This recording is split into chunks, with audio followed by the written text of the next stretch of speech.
Bwana Yesu asifiwe sana. Mungu akubariki katika jina la Yesu. Ninaitwa Prophet Jeremia Emmanuel. Leo napenda nikufundishe somo zuri ambalo linafundisha namna ya kuomba. Kuna namna nyingi za kuomba mbalimbali, lakini leo ningependa nikufundishe aina mojawapo ambayo inafanya Mungu aweze kujibu maombi kwa njia rahisi na kwa haraka sana. Mungu aweze kujibu maombi yako kwa haraka sana.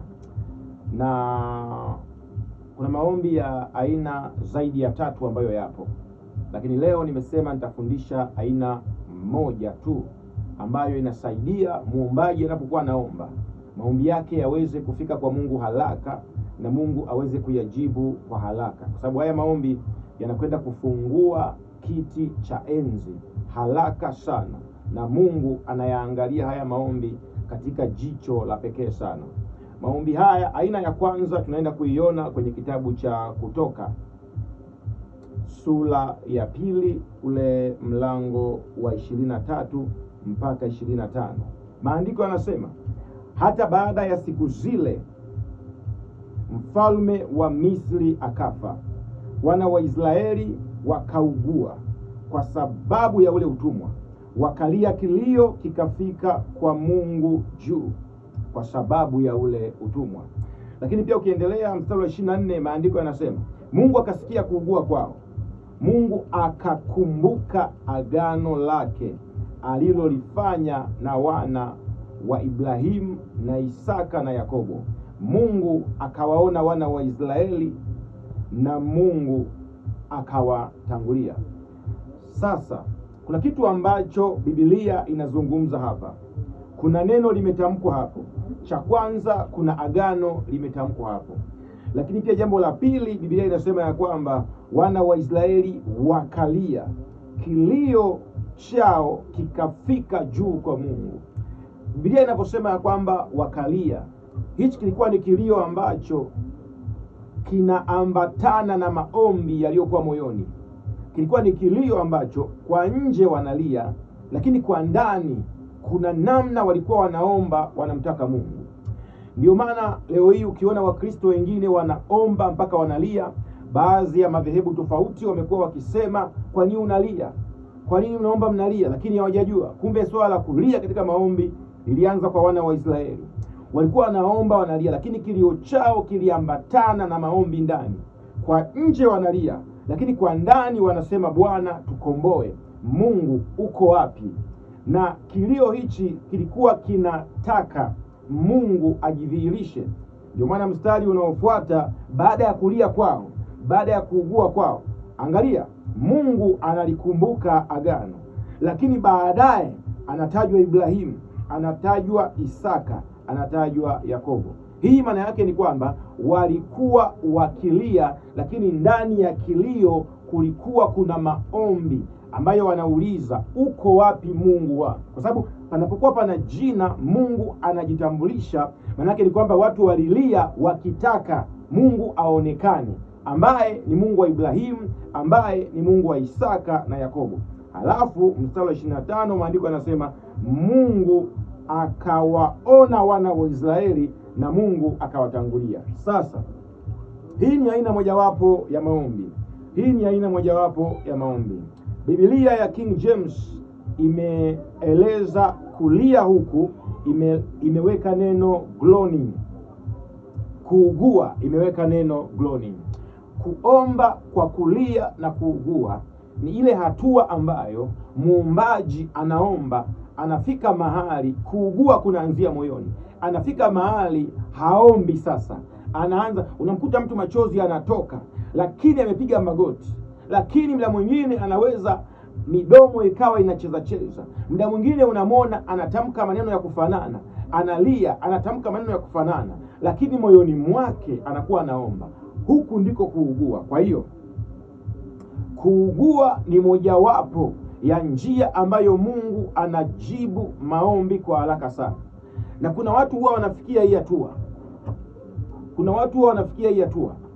Wanaomba mpaka inafikia hatua wanahangaika mioyoni mwao, mpaka inafikia hatua wanapata shida.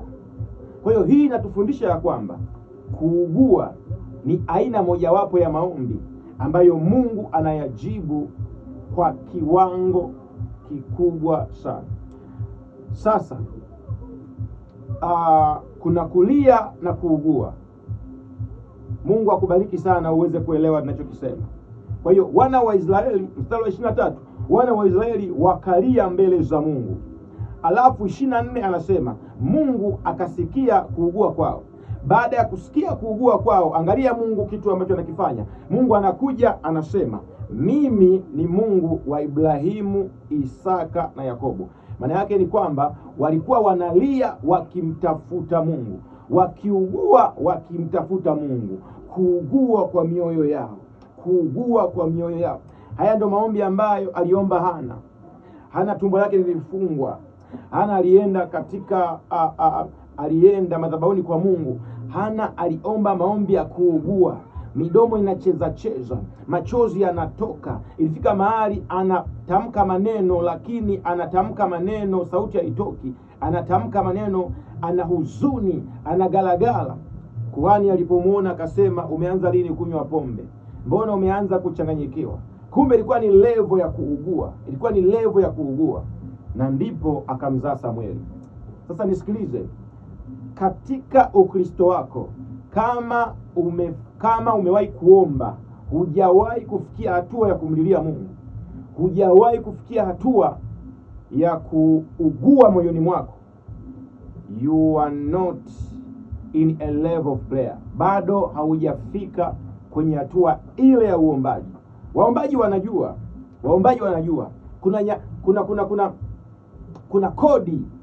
kuna kodi katika ulimwengu wa roho, zingine hazifunguliwi mpaka machozi yametoka. Kuna kodi zingine hazifunguliwi mpaka kuugua moyoni kumetoka. Lakini kama unafika unaomba tu dakika 2 basi unaondoka. Kuna maombi ambayo hayatikisi kuzimu. Kuna maombi ambayo falme za giza hazipati shida. Kuna maombi ambayo hayafiki hata kwa Mungu, yanaishia tu kwenye hewa. Hayo sio maombi. Maombi ambayo unatakiwa uombe ni hawa walifanya wana wa Israeli, ni mojawapo ya maombi. Nimesema aina ziko nyingi za maombi, leo nimeelezea moja. Aina ya kwanza ni maombi ya kumlilia Mungu na kuugua moyoni. Na huku kulia simaanishi kwamba ufike tu mbele za Mungu unaanza kulia, hapana. Kuna namna fulani hisia zinakuja, usizizuie. Kuna muda unaweza ukaomba, lakini wakati unaomba unasikia moyoni mwako kama kulia, unasikia machozi yanatoka, unasikia moyoni kuugua, unasikia mzigo moyoni. Hii ni hatua ambayo Mungu anakuwa anakufikisha, inategemeana na tatizo ambalo unalo. Kwa mfano, kuna mama ambaye alipata kutokwa na damu miaka 12. Hebu fikiria, huyu mama levo yake ya kuomba haiwezi kafanana na mtu ambaye amekabwa na mchawi usiku kwa siku moja. Maana yake ni kwamba watatofautiana. Kwa hiyo uzito wa jambo ndivyo ambavyo unakupelekea wewe uombe maombi gani. Kwa hiyo kuna hatua Mkristo anafika, anajisikia kulia, ni njia mojawapo ya maombi. Anajisikia siku asiongee ni kumlilia Bwana, anasikia uchungu moyoni, anaugua moyoni mwake, machozi yanatoka. Ni hatua ya maombi ambayo Mungu anainuka kwenye kiti cha enzi, anatazama, anasema kuna mtu pale Songea ananilia mimi, kuna mtu Mwanza, kuna mtu Kigoma, kuna mtu Dar es Salaam ananilia mimi. Kwa hiyo maombi huwa yanafika mbele za Mungu. Angalia, ndio maana wanasema kuwa makini sana na machozi ambayo mtu anayatoa kwa ajili yako. Angalia, kilio cha wana wa Israeli kilifika mbele za Mungu. Mungu akasimama kwenye kiti cha enzi, akaangalia, akasema taifa langu linahangaika. Mungu akalikumbuka agano. Kulikumbuka agano maana yake ni kwamba kuanza kulifanyia kazi. Kwa hiyo kuna muda Mungu alitulia. Mungu alikuwa anajua kwamba kuna agano, lakini Mungu alikuwa anasubiri wana wa Israeli wamlilie, waugue, ili aweze kuliachilia agano lake. Na baadaye Mungu anatokea kwenye mstari wa 24, anasema ya kwamba Mungu akasikia kuugua kwao. King James anasema groaning. Ni hatua ambayo unaomba, maneno yanaisha, unasikia moyoni kuendelea kuomba, lakini unabaki umepigwa na butwaa, machozi yanatoka moyoni kunaendelea kuomba, lakini physically mtu anasema huyu amechanganyikiwa, lakini moyo unaomba afu mwili umesizi. Ni hatua ambayo mtu anafika ya kuugua. Rakata mande liboska hante. Mungu akubariki sana. Alafu Mungu anasema ya kwamba akalikumbuka agano lake alilolifanya kwa Ibrahimu, tena akalikumbuka kwa Isaka, na akalikumbuka kwa Yakobo. Halafu Mungu akawaona wana wa Israeli. Kwa hiyo maombi ya kuugua na kulia yanafanya Mungu aone shida yako. Na kama kuna maagano uliyaweka, Mungu anayakumbuka yale maagano na kuanza kuyafanyia kazi.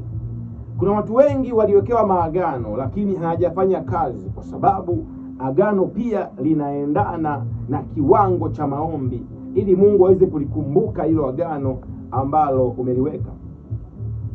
Kuna familia ambazo zimezaa watumishi wa Mungu, lakini unakuja kuona watoto hawamtaki Mungu. Kuna familia umekuja umeona zimezaa matajiri, lakini unakuja kuona watoto wanakuja wanaishi maisha kama yenye laana. Maana yake nini? Kuna mahali maombi hayajaweza kufanya agano likakumbukwa. Kwa hiyo Mungu kubariki sana uweze kufika kwenye hatua hii ya kumlilia Mungu na kuugua. Ni maombi ambayo yanapasua miamba, ni maombi ambayo yanapasua milima, ni maombi ambayo yanafungua vifungo. Unakuwa kama sanduku la agano, unakuwa kama jiwe kuu la pembeni. Mungu akubariki sana. My name is the Prophet Jeremiah Emmanuel. Endelea kutufuatilia katika jina la Yesu. Amen.